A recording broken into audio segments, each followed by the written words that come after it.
Good morning to everyone and welcome to today's HSbooster training session.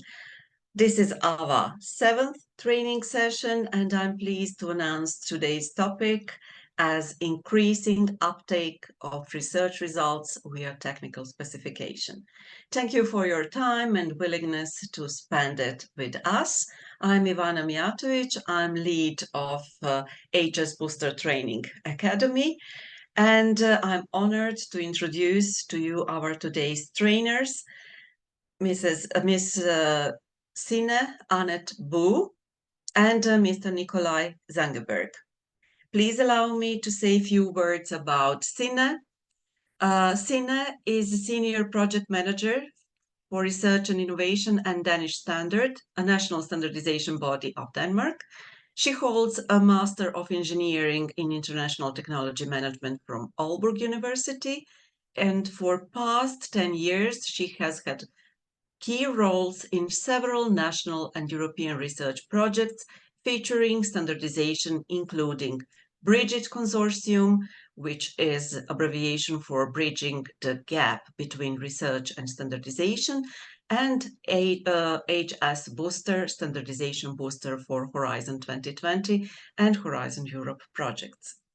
Signe also teaches standardization in courses for professionals and students and is the driving force and editor of textbook for higher education on standardization, a world built on standards. Our next trainer is Nikolaj ZANGENBERG. He is a director at Danish Technological Institute and project coordinator of Horizon 2020 project EASI-STRESS. The focal point of Nikolaj's activity over the last 20 years has been an interaction zone between industry and big science. He is in charge of the Big Science Center at the Danish Technological Institute, where he is working with both European suppliers to the big science marketplace and industrial usage of neutron and synchrotron facilities. He has occupied the role of Industrial Liaison Officer for Denmark at CERN, the European Organization for Nuclear Research, ASRF, European Synchrotron Radiation Facility Company, ILL, the Institut Lau Langevin, and the European XFEL. Also, he is co-founder of the Danish ILO initiative, BigScience.dk, which manages the network of 350 Danish suppliers to the big science market. On the downside side, the Danish Technological Institute operates as commercial mediator for industry, and Nikolaj is the project coordinator for EU project EASI-STRESS, linking industry to residual stress measurement at neutron and synchrotron facilities. And also he is a convener of the SANG standardization working group on residual stress measurements. Please let me say a few words about today's training. So HSbooster training series Standardization in Practice aim to make activities of European national standardization body closer to researchers through various topics relevant to researchers' activities. Our training session of this series intend to introduce the work of national standardization bodies and provide some answers on how national standardization bodies can support researchers and research projects, of course. Ms. Signe, Annette Bøgh, will provide us with training related to introduction to Senelec technical specification and support provided by Danish standards. On the other side, standardization can be a crucial measure to help to establish market for innovation and can be used to create impact across value chains in industry and society.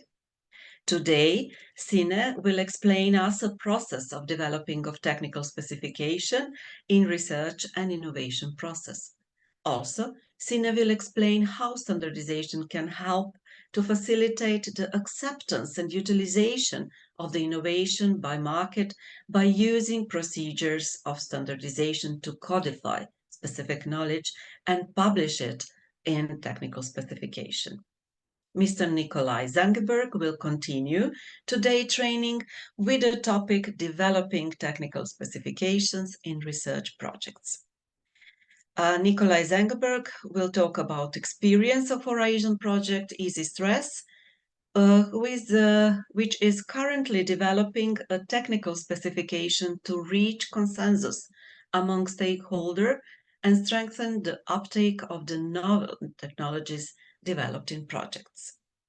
I'm looking forward to hearing what today's trainers have to say, and just a few information. The recorded version of this training session will be available as soon as possible at HSbooster Training Academy portal, and we would like to hear from you, and during this presentation you can post your question at Q&A session. Signe, the floor is yours. Thank you very much, Ivana. I'm just going to share my screen. There we go. Thank you very much for the introduction, Ivana. As mentioned, today's topic is standardization and technical specifications, and how this can benefit research innovation to implement and develop these technical specifications. I have already been presented a little bit, but just again to remind you, I am from Danish Standards. I'm also a partner in HSbooster, where I'm the task leader of the services that we provide. I've been a partner in several framework program projects for the last more than 10 years. So that means that I know research innovation from both sides. I know it both from the standardization side and also from research, from participating in all these projects throughout the years. You also have my email on this slide, so in case you would like to contact me, feel free to do so. It's pretty easy, sab@ds.dk, and we will also send the slides to you after this webinar today. The program today, from what I will be presenting. First of all, I'm going to give a very short introduction to Danish standards, a little bit about why is it we should link research, innovation, and standardization. And then the main topic of today, technical specifications. I'm sure many of you out there are asking the question, what is a technical specification? We'll also get into why you should consider this as a deliverable or something like that in your research project. How do we then actually develop one if we think this can benefit the project that we are in right now? And then finally, I'm going to end my presentation with a little bit about resources and support, because we know that the standardization process can sometimes be a little bit complicated, complex. So of course, we also want to make sure that we offer some resources and some support further on if you would like to go on with something like this. So Danish standards, who are we? First of all, we are Denmark's official standardization body. For those of you who do not know, then all European countries have an official standardization body. That means that we have been appointed by the Danish government to be the one that handles standardization in Denmark. We, of course, do this to make sure that we don't have any conflicting standards by having several standard bodies. So we are the standard body of Denmark. We are a private organization, but we are also not for profit and a small medium enterprise.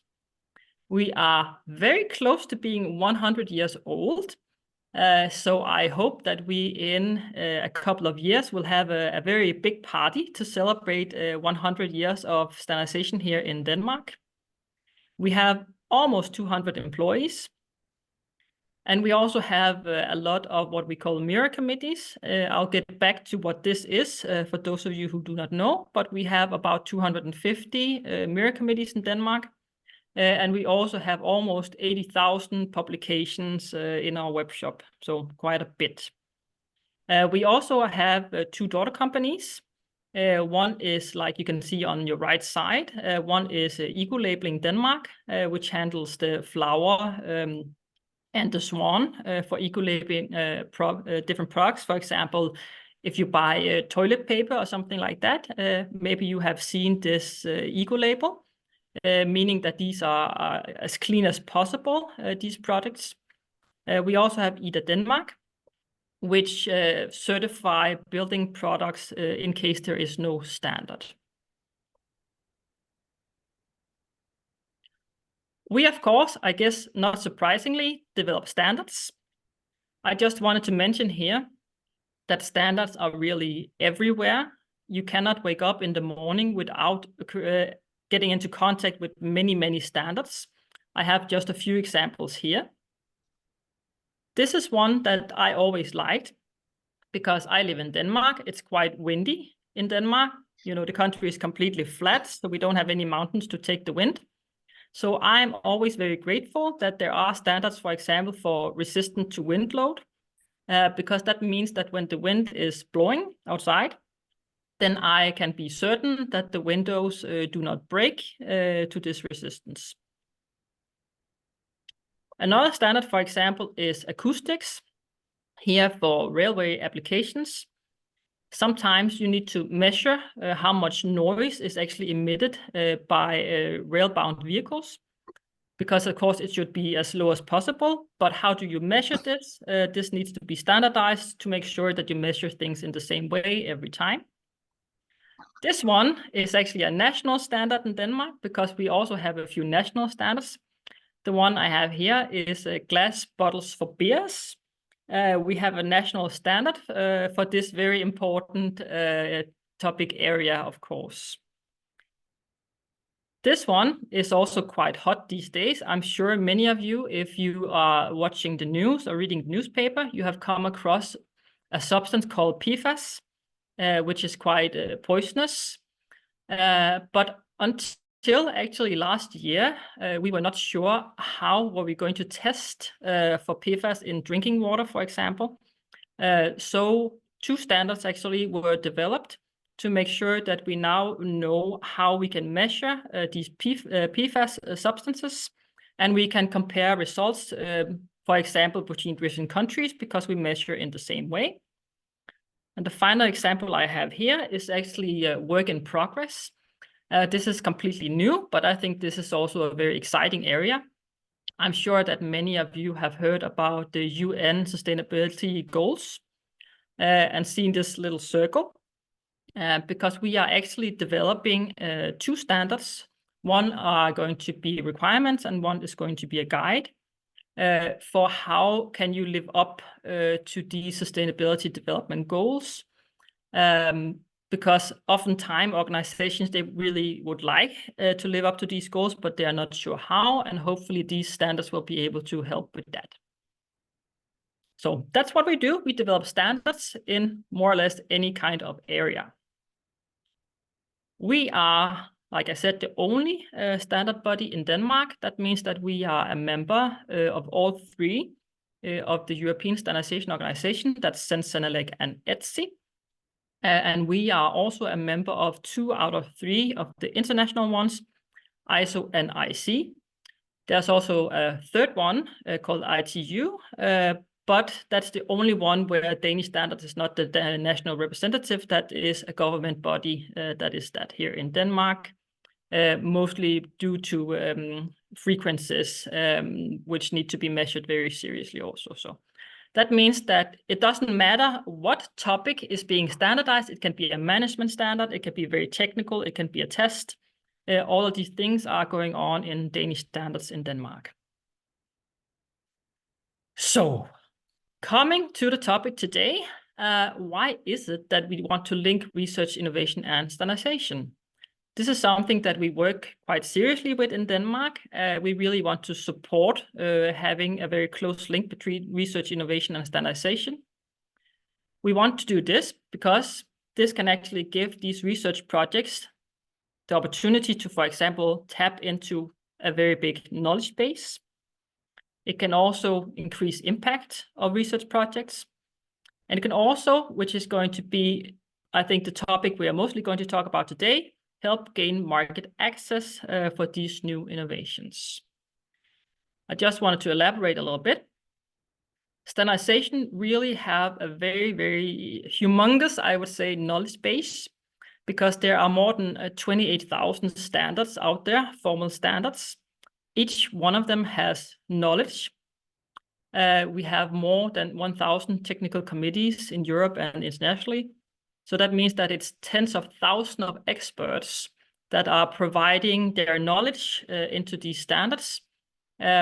So if you would like to learn about something, I always recommend that research innovation start by looking at what are the existing standards, because you can actually find a lot of knowledge that can be useful for your project by looking at existing standards first. In regard to the impact, if you are developing a European standard or technical specification, that means that you will have your knowledge spread widely in Europe and also internationally sometimes. So this is a really good way to create an impact. A little bit about who participates in standardization. The reason why I have this here today is because when I'm done with my presentation, we're going to have a Mentimeter session where you using your computer or your phone can vote for some things. I just wanted to show you this. This is from Denmark. We have done some analysis about who is it that participates in standardization activities. As you can see, the bulk is industry. So that means that the majority of persons who are contributing to standardization are from industry. The second one we have here is research innovation and RTOs. But me knowing a little bit about this topic, I can promise you that it's mostly the RTOs. We do not have enough, as it is right now, participants from research and innovation and standardization. So there's a big gap here that we somehow need to solve if we would like to make sure that these standards are very innovative, also future-proof. We, of course, also have policymakers, non-governmental organizations, and others. I actually always loved the others category because a very few of these in the other category is actually people who have retired, because I can warn you already, if you're not already in standardization, standardization is a lifetime passion for many people. So that means that once you get involved in standardization, it's actually very difficult to stop again because it's so interesting. So that means that a lot of people, even though they retire, they continue in participating in standardization because they still want to have this very interesting knowledge. So how do we support research and innovation? I actually don't want to talk to you so much about this today. I just want to say very briefly that in Danish standards, we, as you of course already guessed, we participate as partners in framework program projects. We also sometimes do subcontracting, participate in national research projects. We are a part of as many projects as possible on how to link research, innovation, and standardization, because we really do think in Denmark that this is key. We need to make sure that there is a link between research and standardization, because it is mutually beneficial, both for researchers, but also for standardization, to make sure we have this new knowledge on board. If you take a look at the previous training webinar that I have put here on my screen, we are recording, like you already heard, all of these videos and webinars. And the last one was called Standardization in Practice. I would recommend that you take a look at it because in this webinar, the German Standardization Institute, DIN, are talking about how they are linking up with research and innovation. And their processes are very similar to what we do in Denmark and Danish standards. So I don't want to repeat this because you can already find much of this information in this other webinar. We have a YouTube channel, but I actually recommend that you just visit the link that's on the page right now, HSbooster.eu/events. because if you go to any previous event that we've had, then you will also find the video there. So you can actually find a lot more knowledge than what you're going to receive today. But that was enough introduction, I think. Let's get to it with these technical specifications. So, in standardization, we have several different publications. We have in Denmark very good experience with having these different publications to actually be deliverables in research projects. So that means when you look at these deliverables, then you should also consider, could this actually be a deliverable in my project or my future project, maybe even more. There are the European standards, they're called EN, technical specifications, which we are going to talk about today. There's also technical reports, Zen guides, and Zen workshop agreements. And in particular, the last one is also very popular in research innovation, and you can also find more about that on the HSbooster website. But today's topic, technical specifications. So, what are actually technical specifications? Technical specifications are what we call reference documents. They are drafted when no formal standard exists. Of course, it would not make sense to make a technical specification if there already is a standard. They can be developed actually in all of the European and international standardization organizations, so both ZAN, ZENELEC, ETSI, ISO, IC, and ITU. For those of you who don't know them, ZAN and ISO are the general standardization body. ZENELEC and IC are for electrotechnical aspects, and ETSI and ITU, they are telecommunication. But since we don't have time for everything today, then today I am going to be focusing on ZAN technical specifications. But that being said, the process is very similar in the other standardization organizations. So that means that when you know the process in ZAN, then you also know the general rules for developing technical specifications in the other standardization organizations.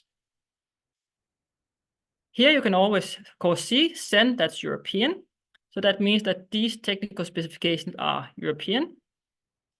And they can be developed in case that there is no European standard at the present time. This is a question I know is key for research innovation, because one piece of feedback we often get from research innovation is that developing standards is very lengthy and it does not fit with the time span of developing a research innovation project, which are usually somewhere between 3 or 4 years, these projects. But I would say if you plan well ahead for these deliverables, which you will also see in the EASI-STRESS project later on today, then you should be able to develop all of these documents in a research project, except perhaps the EN or the harmonized EN, which can be difficult to develop in a research project. I just want to very quickly go through what these different documents are. We have the Zen workshop agreement. This is where you develop a standard document in a workshop. We also have guides and technical recommendations. So TR, that's a technical report. These are what we call informative documents, which means that they are for your information, so to speak. Then if we go to the next little box, we have the technical specifications, the EN standard and the harmonized EN standards. Harmonized, that means that they are linked to European regulation. I will not go through that today, but in case any of you out there listening would like to know more about harmonized standards, then let us know. And then, of course, we will make a webinar about this also. So this is where you link standardization to regulation. These are all normative documents, and that means that they have requirements in them. So one is for your information, informative, and normative means with requirements. And then, of course, there are laws and regulation, which are mandatory documents, like, for example, European Commission directives or national law. You can see there's also a little timeline here. Like I started out saying, oftentimes people ask me, well, is it even realistic to develop one of these documents in a research project? And the answer is yes. A Zen workshop agreement, the CWA, you can develop in as little time as a year. And the technical specification, you can develop in less than 2 years. So that means that it should be feasible to develop these documents during a research innovation project's lifetime.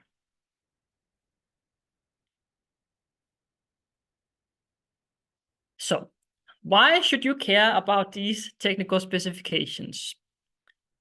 First of all, I've already mentioned these can be used as reference documents. So that means that, for example, if you want to make sure that other stakeholders in Europe are using the same test or method or whatever you would like to put in this technical specification, then this can be used as a reference to make sure that we are all speaking the same language, so to speak. They are suitable for research innovation because they are more rapid than developing a full standard, which is the EN1. But I have just put a but here. Please be aware of the timeline, which I will show you a little later, because you need to plan for this if you want it to be realistic. Of course, this is also something that can help with compatibility, making sure that other components can be seamlessly integrated. Let's say, for example, you're working with robotics or something like that, then there are many components that need to fit together. And here it's always good to have some sort of reference document. The USB is a good example, for example. You can have anything you would like at the other side of the USB, but you need to have the USB standardized if you want it to work. Of course, there's also market acceptance. I think this is key for the topic we're talking about today. If you are developing a new technology or a new test or a new methodology, then if you want to have this innovation adopted by industry or society at a later stage, then they are actually much more likely to adopt innovations that align with established standards and specifications. So that means by developing one of these technical specifications, you can actually increase the likelihood that this technology will be adopted by industry later on. And then finally, also one of my favorites is that they are continuously updated. Every 3 years, they are put into review.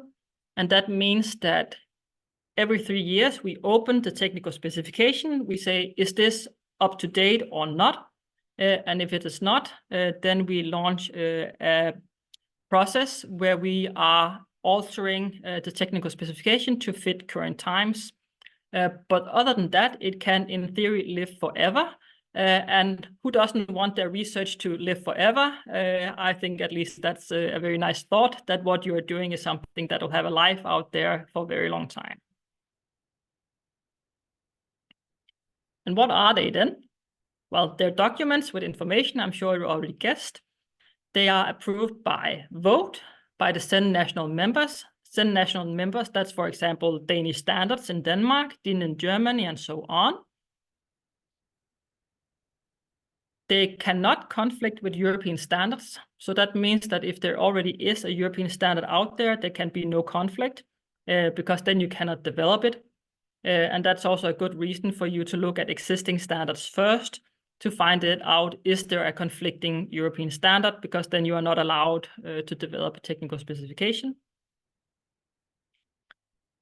This is also very key. The technical specifications must be announced at national level in Europe. Again, that's a very good knowledge spreader for your research innovation. They can be adopted as national standards, but conflicting national standards may continue to exist. So that's one of the differences between the full-blooded standard, the EN standard, where you cannot have a national standard. If there is an EN standard, then the EN standard will be the one that takes dominance. But in case of technical specifications, then there can still be conflicting national standards, just not conflicting European standards.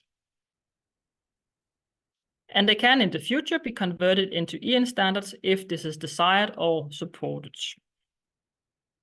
As you might know, then standardization is a consensus process. So that means that we have to agree in Europe on this document. So I have a question here. I'll just look at it now. I assume the technical specification is a crafted form of the author's knowledge based on experience, project experience. Yes, this is correct. One thing that is important to say here is that the technical specification, and that goes actually for all standardization documents, are drafted by stakeholders. So that means that can be industry, it can be researchers, and whoever would like to contribute with their knowledge. So it is based on their experience. There is this national vote. That means that countries can object if they do not agree what is being written in the technical specification. And that's also a reason, if you would like to make one of these documents, that it's a good idea to gain national support in as many countries as possible if you would like to see that it's voted through here.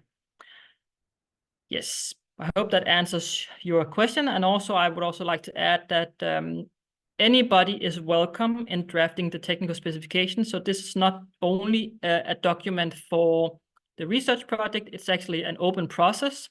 So that means that even if the research project initiates this work, then anybody who would like to join are welcomed. We are not excluding anyone in standardization. But I think that's actually a benefit because the more stakeholders agree on this, the more likely it is to actually be widely adopted. Yes.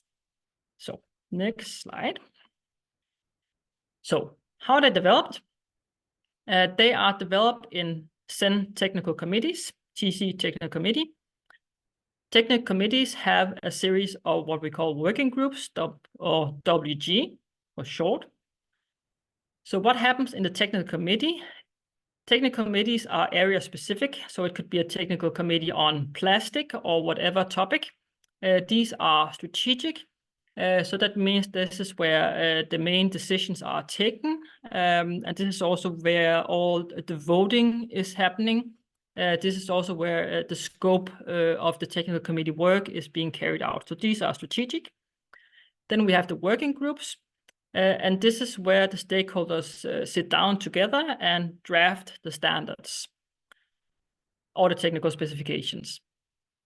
One thing that we often, I know people have a little bit difficulty with, is how do I actually get access to this drafting or this technical committee? And that is done via what is called a national standard body. As mentioned already a few times, then in Denmark, it's Danish standards, but every country has one. So if you would like to talk with your national standard body, then Google will find it for you. These national standard bodies have what are called mirror committees. That basically means that they are mirroring the work that's being done at ZEN level. So that means that if you would like to participate in standardization work, then you need to become a member of a national mirror committee. This happens in your national standard body in whichever country you would like. It's actually open to participate in any country you would like. For example, in Danish standards, we sometimes have people in our mirror committees that are from Germany or other countries. So because it's free to join whichever you would want. But in general, people, of course, join the national standard body in the country that they're located. What happens in the National Mirror Committee is that you are granted access to the ZEN Technical Committee, and you are granted access to these working groups where the drafting of this technical specification would happen. It's also at the national level. It's the national standard body that votes for the standards or the technical specifications. So that means that, like I said earlier, technical specifications need to be voted through. That means that the different European countries, when you are done drafting, then it will be put out for vote, and the countries have to vote yes or no or abstain if they would like to see this technical specification implemented or not. So make sure that, again, you gain support for this. So they are developed in working groups. that are under the auspice of technical committees, and you join them via national mirror committees. I hope that makes sense. A little bit about the timeline. Here you can see some weeks, because in standardization we love counting weeks. So if you would like to develop a technical specification, of course, first thing you have to do is prepare. That's how it goes for anything in life. I would say if you want to be successful, then prepare. You have to submit what is called a new word item proposal to the technical committee that would be developing this. It depends on which area you're working with. Like I said, it could be plastic, it could be anything. You can find the different committees on ZANG's website. So you develop this new work item proposal and send it to the technical committee. Then there is a vote, and if all goes well, which I am assuming on this timeline, then the vote will be yes. And then you can continue actually drafting the technical specification, because if the vote is no, then the work is closed and you cannot continue the drafting. So you have 52 weeks, or in other words, a year, to draft the technical specification. So that means that in this year, you have to finalize the text that you would like to see become a technical specification. Once you think, well, we have a very good draft now, we would like to have this sent on, then you send the draft to ZANG. They then go through the draft to make sure there are no, for example, errors in editorial errors, and they also put it up in the template that we are using for all these documents. They use 12 to 14 weeks for this. Once this is done and it looks very nice, then it's put up for a vote. And here again, it's the national countries that are voting if they want to see this implemented or not. Hopefully it's approved. And then we send it back to ZANG to make the final modifications there. Again, there could be some editorial things that need to be changed. And after this time, it is publicized. So this is very simplified, the process that occurs if you would like to develop a technical specification. The maximum time it can take is 90 weeks, because in standardization, we actually have some rules stating how long the process can take. This is something that we are doing to make sure that we do not take too long, because we know that in the past, sometimes developing these documents could take many, many, many years. And we would like to see this change. So that means that there is now a maximum time it can take to develop a technical specification. There is, in theory, also a minimum time, because the white and the orange and the other white box, they are requirements. But if you would like to draft it in 2 weeks, so the blue box, that's also an opportunity. I don't think it's realistic, but just to say that it's a maximum of 52 weeks. You can also draft it faster if you think that you will be able to do so.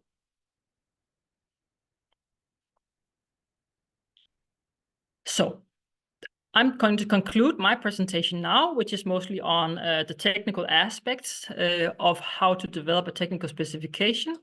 It really is a process of bringing stakeholders together, which I've also tried to illustrate here. We have some resources and some support. We have, of course, HSbooster. As you know, this is HSbooster webinar, so please do visit our website. We have a lot of good information here. Some other very good information can be found on ZANG and ZANGLEC's website called standard-plus-innovation.eu. And then, of course, we are always happy to make new friends. So please do feel free to add both HSbooster and myself on LinkedIn. I have the links here. And we so love receiving emails. So if you would like to ask us a question or connect with us, just send us an email and we'll be more than happy to reply. And in a second, we're going to launch the first Mentimeter. And after that, then we are going to hear more about the practical aspects of developing a technical specification, in this case, in the EASI-STRESS project. But over to you, Biljana, for the first Mentimeter. Thank you very much, Signe. I will start sharing my screen now. Hopefully you can see my screen. Here is the first question. So here is the first question.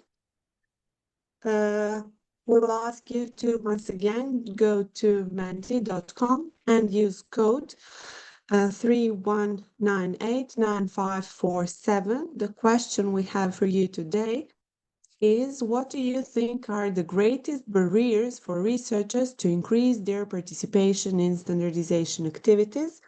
Choose up to 3.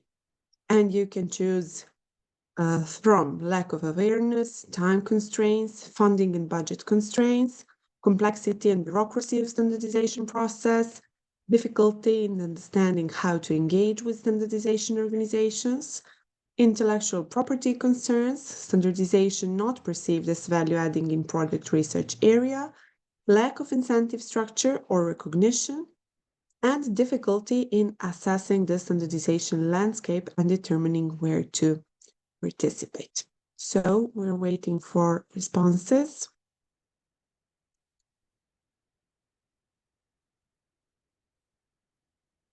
Okay.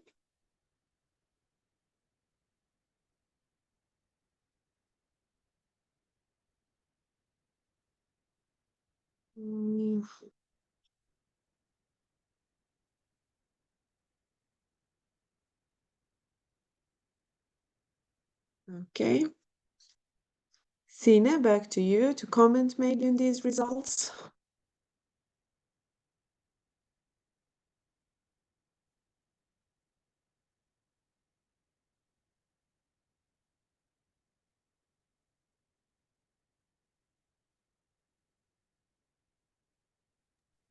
I think that your audio is not on. Yes, there we go. Yes, I just want to make sure we have, because it's still moving. So I think we're still getting some replies in. So just give it 1 second.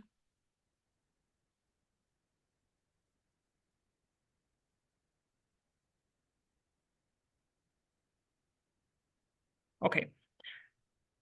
So we have the top score to be the complexity and bureaucracy of the standardization process. In many elements, this is true. It is a complicated process. It's also a very structured process because we do have in standardization some elements that we have to go through, like you saw also in the figure with the different weeks on it. Then we do have very fixed timelines, but this is to make sure that the process is transparent and also very, what would you call it, that we have as much input as we can throughout this.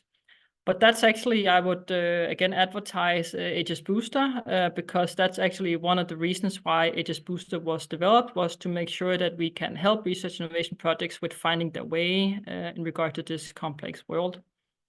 Then secondly, we have lack of awareness. This is very true. We are working on it as best as we can to raise this awareness, but it'll take some time, I would say, before we are there. But that's also why we are having these training webinars like today. And then, of course, time constraints is the third one, which I am not surprised by because, like I said, I have been a partner in many projects by now, and it's always very difficult to find time. But I would say that you should make time, if you can, in the projects for developing standardization activities, if it's relevant, of course, because it can actually be a very great benefit. And I know also from the projects that I've been in that it's something that the European Commission appreciates a lot, because the European Commission are, of course, pushing for standardization in Europe, because this is something that can increase the value of European innovation and research. So that means that the Commission are usually quite fond of deliverables that have to do with standardization. and even some calls mention standardization. So I'm not going to go through more than this because we are running out of time then, but thank you very much for answering this question. It's very interesting for us to see what you think are the greatest barriers. So thank you for this. Thank you, Signe. I will stop sharing my screen, and Nikolaj, the floor is yours. Thank you very much. And I can go straight into sharing my screen and offer a little bit of practical insight into how we in EASI-STRESS are working with standard and more specifically technical specifications. So let me see if I can share. Good. Are you seeing my screen, or as it should be? I can minimize this, I think. Great. Yes, so first of all, it's a pleasure to be invited to give this presentation and share some of the experiences that we've made in EASI-STRESS. Now, EASI-STRESS, it's not really central what it is, but I'm going to just explain a little bit about the challenge that we recognized and have seen for many years, and then what the whole purpose of EASI-STRESS is. Basically, EASI-STRESS deals with residual stresses in metals. Let's see if I can just give you an example about what residual stresses can do. They are present residual stresses. They are handled by adding large safety factors to be sure that something like this will not happen. What residual stresses do is they sort of a precursor for cracks that form in things that are experiencing repeated motion. For the train track here, then when you have a train moving over the track many times, then you put in a lot of stresses in the material, and when there's a crack that start propagating, then you release the stresses. So the challenge for industry was that they had no way of non-destructively measuring residual stresses inside their metallic components. At the same time, we knew from the science world, working with neutron facilities and synchrotrons, that the tools to study stresses inside materials actually existed and had been developed in the academic world over several decades. So EASI-STRESS was born out of an ambition to make these scientific methods, to streamline them and to convert them into a service that can then be applied by industry and help increase the lifetime of the components, save materials, and you can start cutting down on the safety factors and even reducing the time to market, since by actually measuring the stresses, you can have a better confidence than in your materials models, and meaning maybe you don't have to test things for several years before you can release it to the market. So it's sort of a real industrial problem that sits behind EASI-STRESS. We built a quite strong consortium, which you've seen here, and tried to divide them with a couple of brackets. And actually, already here, I want to highlight point one about the consortium. We chose to have 2 synchrotron facilities and 2 neutron facilities involved, since we, after speaking with the community, we realized that different protocols for measuring and different ways of handling had developed at each of these facilities. And the vision was that if we could get at least 2 to agree, and 2 leading institutions I can add, then that could be spread out to all synchrotrons and neutron sources. So that's point number 1. Point number 2 is that we had a quite strong industry engagement. Some of these names are probably well known to you. I'll say we chose to add the partners that covered as broadly into different industry segments as possible, branching automotive, energy and wind energy, aerospace and space sector, additive manufacturing, and metal production, actually.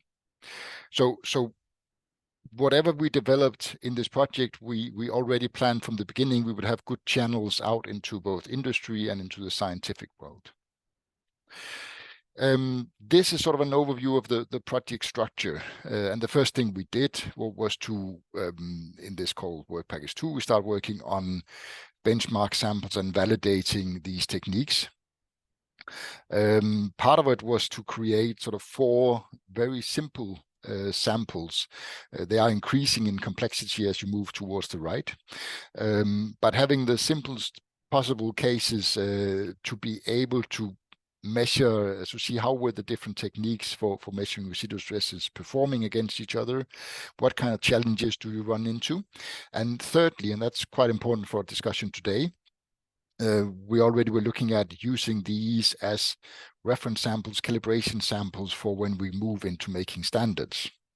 We actually had a hard time convincing everybody that it should be as simple as possible, and we had to compromise in the end. And I'll say that the 2 on the right-hand side are extremely complicated and would not work as calibration samples. What we did was then employ, so you see neutron D and sync XRD are the neutron synchrotron techniques that we are focusing on, and they have the ability, they can measure the stresses non-destructively, whereas the contour method and the hole drilling, there's destructive methods. Lab XRD only measures in the surface, and with process models is then simulations of the stresses. So it's just to show that we employed many different techniques to basically benchmark the ones we were interested in. This one is a sort of overview from a few months ago about where are we with the different tests.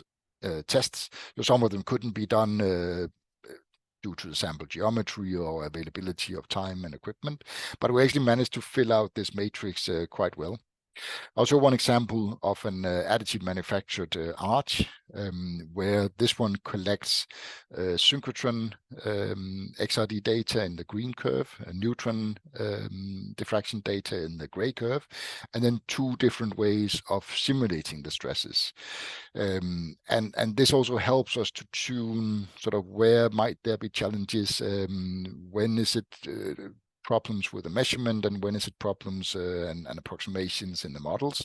But at least we could notice that qualitatively all of the curves agree, so we are on the right track.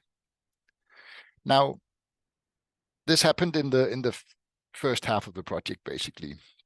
So this part is now over, and we've moved to sort of the industrial test bed or demonstration part, where we're looking at real industrial samples. And there actually we also chose the simpler samples to mimic some of the challenges that we will see in real industrial components. So this is what we're doing right now in this final stage of the project. We're trying to apply the tools and knowledge that we have from the simpler products to more complicated ones. I skipped this middle part, but that's really where a lot of the brain work sits. So this is developing protocols and data treatment systems and softwares at the synchrotron and neutron facilities. So that's where we're placing a lot of the process development. One of these things I'll just mention is actually was also mentioned by Signe, the CWA. So we were not involved in this from the beginning.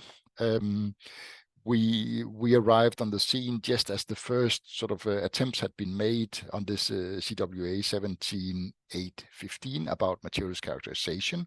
So that's called CHATA. But we actually discovered that this was a perfect platform for us to sort of link all the characterization we did, because the CHATA was a very systematic walkthrough of the different things that constitute a measurement. So we actually used it and had a good dialogue with the office from the project that generated the CHATA, and actually became sort of the first trial of the system that they had been developing. I'll skip this one actually. So when I put all these things together, actually, I come into the part about standardization, what we did in EASI-STRESS. So I already mentioned that these sort of simple samples, they serve as input on reference samples calibration, and also showing the challenges that we encounter. The procedures can go straight into a standard or technical specification. And also we can sort of back and forth say, okay, when we're measuring real component, what kind of challenges do we run into? How do we handle uncertainties, and how do they compare with other measurements? So that is also good input. And this is where we then did the full scale, well, not full scale, but at least a long part of the track towards standardization. We quickly decided together with Danish standard that we should go for a technical specification and not a full standard yet. But it's in kind of a nerve-wracking time, because this is where we go from inside EASI-STRESS, where we have full control about what happens, and then we put it in through ZEN and a working group where everybody's able to join and have their own interest. But to us, it was very clear that to really make sure that the project results were exploited, we needed to make some kind of document that could help companies employ these techniques in the future. And standards, as I write here, are the language of industry. If you have a standard, then you don't need to discuss so much, because it's written down what you should do and what should be the levels, and also some uncertainties and things, and you can basically go through it, and you don't have to understand everything about the technique, because you know that a lot of people with a lot of insight has put their knowledge into the standard. So that was the principle behind why we wanted to engage with the standardization process. It also brings me to point 3 about putting together the consortium. I here circle 5 countries. We are from Denmark, and also Danish industry, and actually Siemens Gamesa are from Denmark. CETIM are from France. We have a Hungarian partner, we have a German partner, we have a UK partner. And of course, the reason why I circle these 5 is that already going into the consortium, we agreed that these partners should engage in the standardization process and be a part of their national standardization mirror committees and what have you. And then once we're ready to move forward, these were the votes that would be required to move our proposal to start working on this technical specification into an actual working group. So we thought we were quite clever in selecting these partners. We even had a backup, and Austrian partner was also designated to be involved in the standardization process. But when we then started, it turned out actually that the German partner was involved in space standard, the EASI-STRESS system. So they didn't know anything about the ZEN system. And the Austrian partner had misunderstood what we asked about, so they would not be contributing either. So we had to start being charming to a lot of other partners and companies. And actually in the end, we had both Netherlands and Spain join into our committee. So in the end, we had much more than we needed of the yes votes, and also had a committee with people from both inside EASI-STRESS and outside. Good. Signe already explained a little bit about the process. I want to take the chance here to highlight that there's a lot about the timing. So we actually delayed some of our activities because of this 52-week deadline. So we didn't want to be too early, because then we wouldn't have the project results that would feed into the technical specification. In the end, we also got delayed due to the secretariat for this working group TEM had to be moved to Danish standard, which unexpectedly caused a lot of problems and people, not from bad will, but simply because people didn't take responsibility for actually doing it from the previous owner of the secretariat. But then finally, January last year, we had the first meeting, and we also sent a draft to the committee. And right now we're working on just finalizing the technical specification. We actually tried to align the project so that it would provide input to the standard. We did measurements of the round robin. We tried to define how to make these initial samples, defining the workflow in the analysis, assessing the uncertainties. So there's a lot of deliverables from the European project EASI-STRESS that we thought would fit right into the standard. This turned out not to be exactly the case, and sort of highlighted that it's really 2 different worlds. so the way you formulate a standard is significantly different. We could use all these things as input for sure, but we couldn't one-to-one just copy it. So that's one of the reasons we're now working very hard to convert the last couple of details into the TS. Now, how do we build up the TS? We have some initial clauses which are quite standard, where you also define terms and symbols, and also find out which other standards are already out there that we should make sure we do not conflict again, where we can also find inspiration. And there was a few standards already there. Then we have a summary chapter where we explain some of the basic in the techniques. What do the different properties mean? We have a clause 6 about, that's really one of the main chapters, about how to prepare the measurement and calibrate your equipment. So at a synchrotron, you have a beam coming in, it gets scattered at a sample from different crystalline grains, and then you pick up the result on a detector, and then afterwards you start doing all the data treatment. So if I go there, then we have the process described. I just want to speak through this one. Data analysis and stress calculation is also quite important. And we also there really discovered how different it's actually being done at different facilities. In the end, in the EASI-STRESS project, we ended up making both some small scripts to transfer the measurement data into a uniform file format. We decided to use the HDF5 format. And then based on that, we could calculate the stresses. So we even developed software within the project. And then finally, clause 9 about reporting.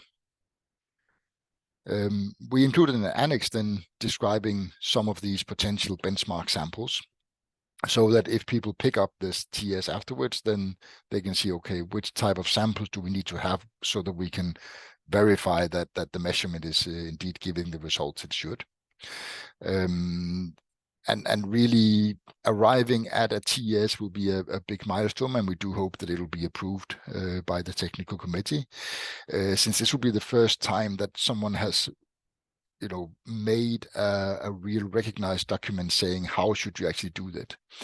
Of course, some places there's things that actually it's not fully resolved, and you need to be aware about it.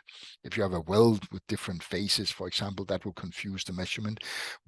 We don't have the answer for how to do that exactly, but we can say that, okay, and if you have a weld and different phases, then you have to be careful about this, and that will add to the uncertainty. So in many ways, we're also exploiting the fact that the TS allows a bit more sort of hand-waving arguments, which would probably not go through if it was a real standard. But for the project, we would be happy to leave it at the TS. It fits with the timescale of the European project.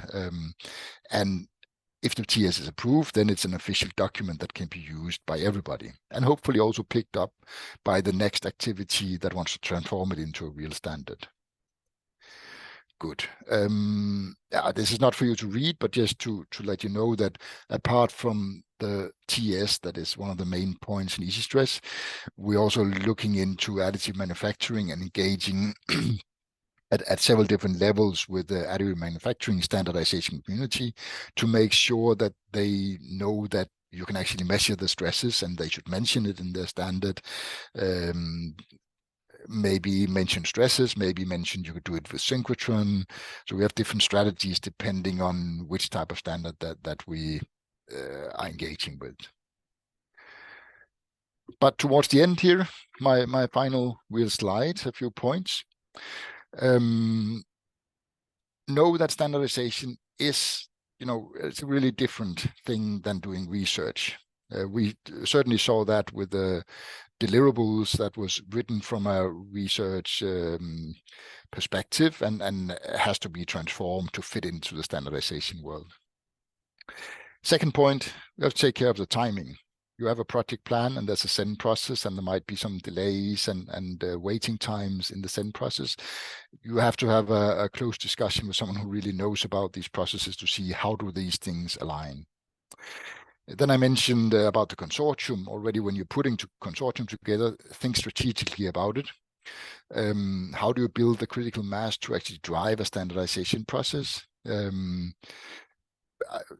I say we did a lot of thought into that. We could have done even more, and I do regret that we didn't include more sort of direct experts on the synchrotron. We kind of assumed that we had them from the partners, but it turned out that due to different reasons beyond our control, they could not contribute, except that we could take things out of the send process and then send it to some of them for reviews. Second point, geography I mentioned already.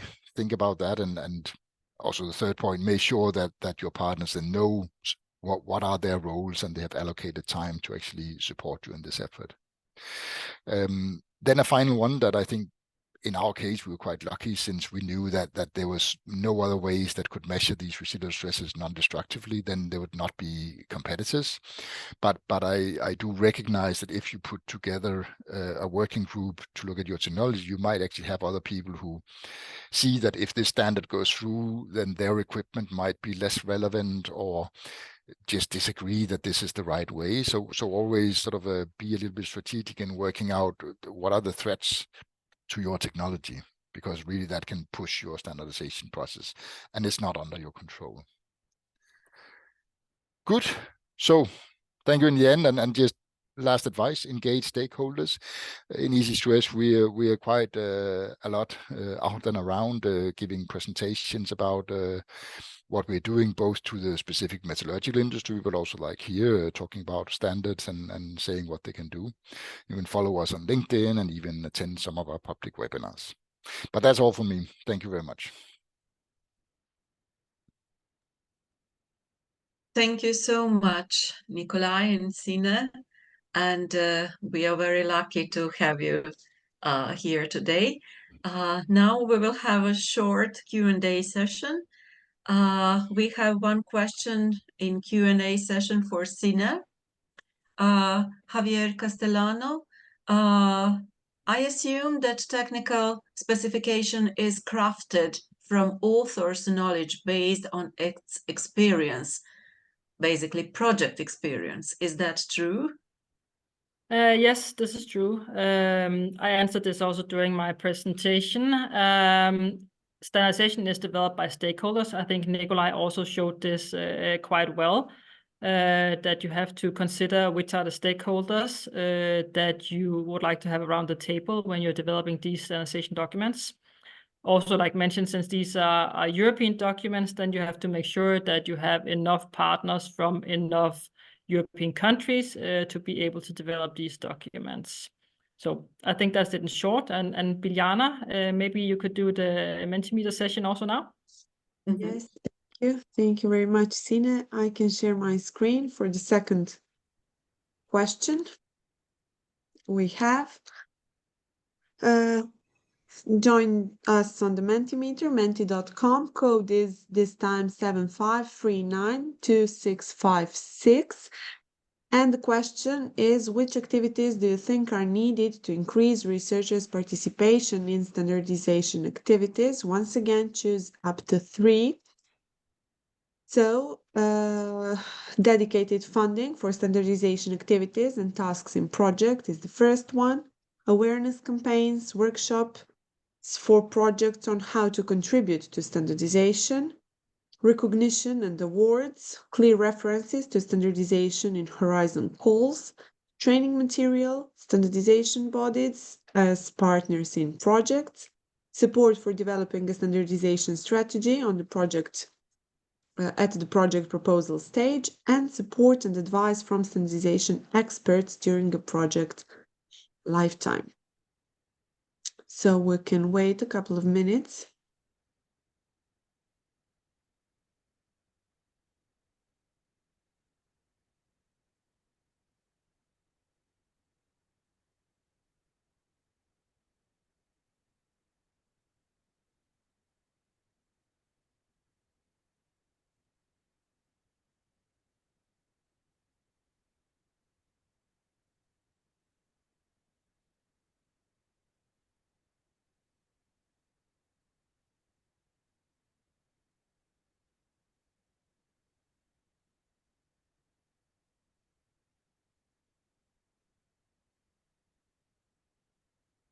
Signe, would you like to comment maybe on these results too?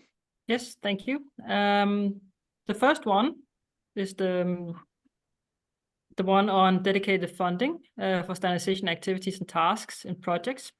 Here, I'd just like to stress also that standardization activities are eligible costs in Horizon projects and in the next FP10 also. That, of course, means that you would have to have put it in your proposal from the beginning to make sure you have the funding available.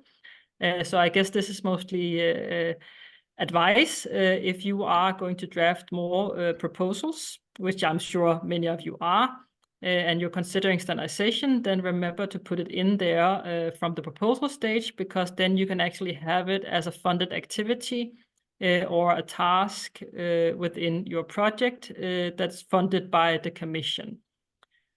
Then we have, I'll just see here. Yes, clear reference to standardization in Horizon calls. Yes, that's also key, of course. In some calls, there are now references to standardization. We are continuously in dialogue with the Commission about this. And one of the things that we are suggesting to them is, for example, that there are certain calls that are related to standardization priorities. And these calls should, of course, include standardization activities to make sure that we support European research and innovation and standardization at the same time. And then the final one, in regard to advice, I can definitely understand this one, because if we go back to the first Mentimeter, then you are also saying it's very complicated, and I'm sure Nikolaj also agrees with this. There are some processes and some rules that need to be followed, and it's a very good idea to link with someone who knows about these rules. That can either be a standardization body as a partner, like in EASI-STRESS, but it can also be via HSbooster. Because what I will talk about in a minute is that we do have some services where projects can apply to get some help on this support. So do not worry, you are not alone. We are out there to help you with this.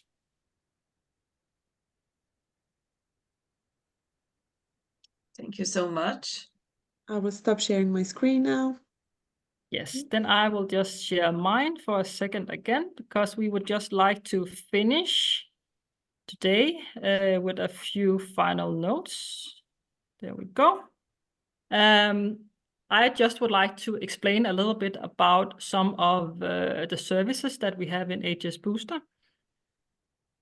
The first one, or this is actually a map of what we call the service matrix, where the one I'm going to mention the most right now is that we do have what is called a premium service. This premium service we link, like you can see here in the next slide. What actually happens is that if you are in a European research and innovation project, then you can apply. We have an open call on our website where you can apply. If you are selected for this, then you will be matched with an expert that is within your area, technical area. So, for example, if your project, again, is about plastic, then we will match you with a standardization expert within the plastic area. Then, of course, there's a contract sign. And then you will meet with this expert online or in person, whichever you would like. And, of course, also based on where you're located. These meetings you can have for up to 3 months, where you get advice from this standardization expert on how you can do standardization activities, where you can find training. It can also be which are the relevant standards. They can also help you with locating what is the standardization landscape within your area, so you know what standards are already there.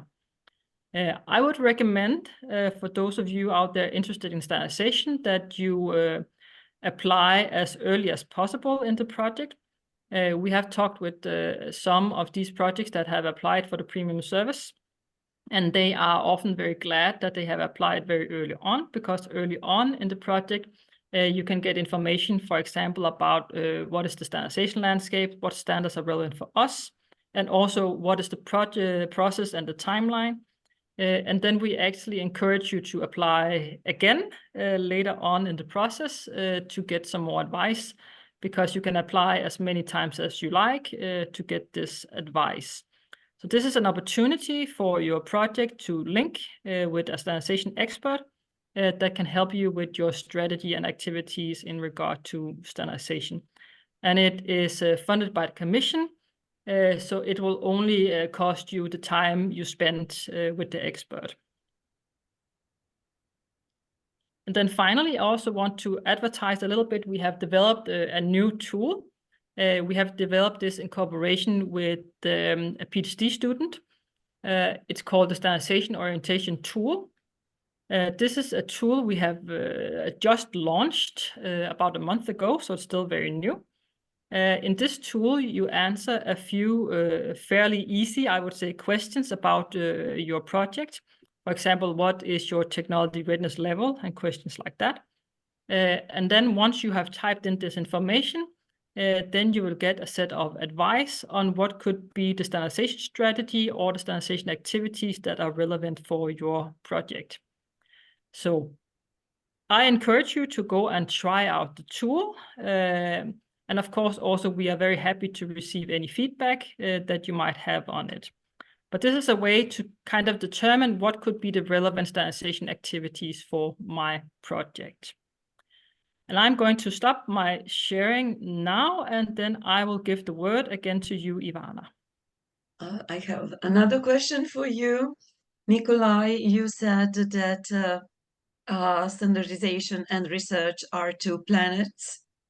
Do you have any advice, or do you have any recommendation, suggestion for standardization community? I'm meaning standardization professionals and people who teach and train standardization, how to help two planets to be closer? That's a good question. I think the first point is just realizing that the people sitting across the table, they see things in a different way. So that means that things that are obvious to you in the standardization world, or vice versa, things that are obvious from a research perspective, it's not necessarily recognized from the other side. So understanding each other certainly is a first step. So correct me if I'm wrong. So you think that we should work on development of skills of common understanding? Yeah, and just talking and listening to how their world works together. That's a first step. I mean, I think we've been quite blessed in the group that I'm in, that we had a couple of experts from the academic world join, but we just have to appreciate that, because we know they will be evaluated on the publications they make, on the new research they make, so it doesn't benefit their career to be part of that. So we have to be very humble when you approach them, because obviously you have some knowledge that you want to include. So how do you make it easy for them? Maybe you don't give them a lot of text to proofread, but you focus your attention on where their technical expertise is needed. So it's these kind of things, just understanding why do they want to be part of it. It's very good. Thank you. Thank you so much. Signe, do you have any comment on this? Yes, it is two different worlds. Like I said, I've kind of been in both, because I am from a standardization organization, but my main work is participating in research innovation projects. And I think it's also realizing that other people don't necessarily speak your language. So that means that I think Nikolaj did very well today on this, that when you're, for example, explaining as a researcher a very complicated technology, then make sure you explain it in a way where us poor standardization people can follow what's going on. And then we promise we will do our best to make sure that we don't say TSEN and all those other lovely abbreviations too much. But sort of kind of try to approach each other. But I do think that standardization is really a good collaboration opportunity, because this is really gathering people together and trying to establish this consensus, even though someone might be from industry in Hungary and another person might be from academia in Germany, and try to collect all these very nice resources in a collaboration effort. Oh, thank you so much. I would share my screen. And thank you. Today we have an honor to have such a great trainers. Our topic today was increasing update of research results via technical specification. Our trainers, Signe, Annette, Bøgh, and Nikolaj ZANGENBERG provide us very important training, and we learn a lot today. And thank you so much for being so kind to share your expertise with us and help us to know more about how to bring standardization closer to researchers and to know more about specific issue very relevant for research communities. Thank you so much once more. Just a few information for the end of this training session. Please see our last training session. Up to now we have 7 training sessions. We have more than 25 text chapters related to different aspects of standardization, and they are intended to be used by researchers and to raise awareness of standardization and increase information and knowledge. Please, all the webinars, all training sessions are recorded, and you can find it on HSbooster training session portal. So basically, we are focused on preparing another topics. If you have any need or would like to be here about a specific topic related to standardization, please just inform us, so we will prepare it for you. Standardization orientation tool, just a few information as Signe provided, and I would like to finish with this today. Thank you so much for being today with us, and see you soon in HSbooster webinars, events, and training session. Thank you so much for today. Thank you, Signe and Nikolaj. See you soon. Thank you very much. Have an excellent day. Have a nice day.